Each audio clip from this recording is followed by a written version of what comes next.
বাংলাদেশে যে সময় সংকট শুরু হয়েছে, সেটা অতীতে বলেন বা 24-এ বলেন, যে কোনো সংকটে এদেশের জনগণের পাশে দাঁড়িয়েছে সেনাবাহিনী। অনেকে বলে থাকে যে সেনাবাহিনী আর গণ অভ্যুত্থানে কি ভূমিকা রেখেছে। মনে করেন যে একটি ক্রিকেট খেলা, 300 রানের প্রয়োজন, আমরা সবাই মিলে 280 রান করেছি। আর কত রান প্রয়োজন? 20 রান। এখন সর্বশেষ দুইজন নেমে এই 20 রান করলো, তাদেরকে আপনি কৃতিত্ব দিবেন না?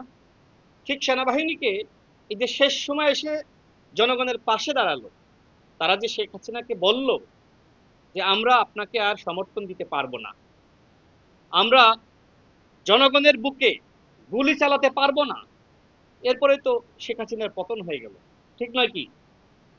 আমাদের সেনাপ্রধান এই ভূমিকা রেখেছিলেন।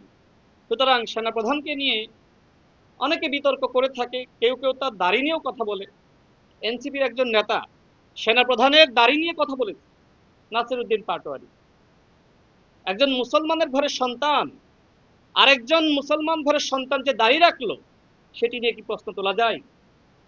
কোন রাজনৈতিক ব্যক্তিত্ব এই ধরনের প্রশ্ন করতে পারে যে বুড়ো বয়সে যাদের আসলে ভীমরতিতে ধরে তারা দাঁড়িয়ে রাখে?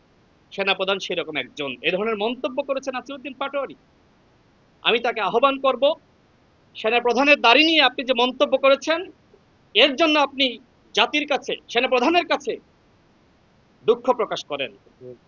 এর আগে তিনি আরো বলেছিলেন যে মাথায় ঘিলু নাই, প্রশিক্ষণ নাই, সেনাবাহিনী নাকি অস্ত্র চালাইতে পারে না। সেনাবাহিনী যদি 71-এ অস্ত্র হাতে তুলে না নিত, তাহলে বাংলাদেশের স্বাধীনতা সেটি হয়তো আরো পরে হতো। হ্যাঁ, আমাদের কৃষক, শ্রমিক, মেহনতি মানুষ তারা ভূমিকা রেখেছে, কিন্তু একটি প্রশিক্ষিত বাহিনী, তাদের যে ভূমিকা, এটি অবশ্যই গুরুত্বপূর্ণ। এবং সেই ভূমিকার জন্য বাংলাদেশের জনগণ তো সেনাবাহিনীকে সবসময় ধন্যবাদ জানিয়েছে। গণঅভ্যুত্থানে 90-এ যেমনি ভাবে সেনাবাহিনী ভূমিকা রেখেছে, 24-এও ভূমিকা রেখেছে, এদেশের জনগণ ভূমিকা রেখেছে, জনগণের সাথে সেনাবাহিনী ভূমিকা রেখেছে। তাদের ভূমিকা নিয়ে যারা প্রশ্ন তুলছে, বরং যারা প্রশ্ন তুলছে তাদের ভূমিকা নিয়েও মানুষের প্রশ্ন আছে, তাদের ভূমিকা নিয়েও মানুষের প্রশ্ন আছে।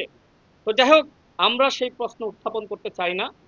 24-এর গণ অভ্যুত্থানের পরে এমন একটি রাষ্ট্র আমাদের সবার প্রত্যাশা, যেখানে সাম্য থাকবে, কথা বলার স্বাধীনতা থাকবে, ন্যায় বিচার থাকবে, যেখানে মানবিক মর্যাদা থাকবে।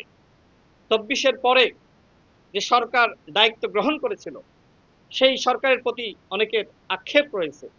তার কাছে যে প্রত্যাশা ছিল, বিশেষ করে ডক্টর মোহাম্মদ ইউনূস, তার কাছে মানুষের যে প্রত্যাশা ছিল সেটি আসলে তিনি পূরণ করতে পারেননি।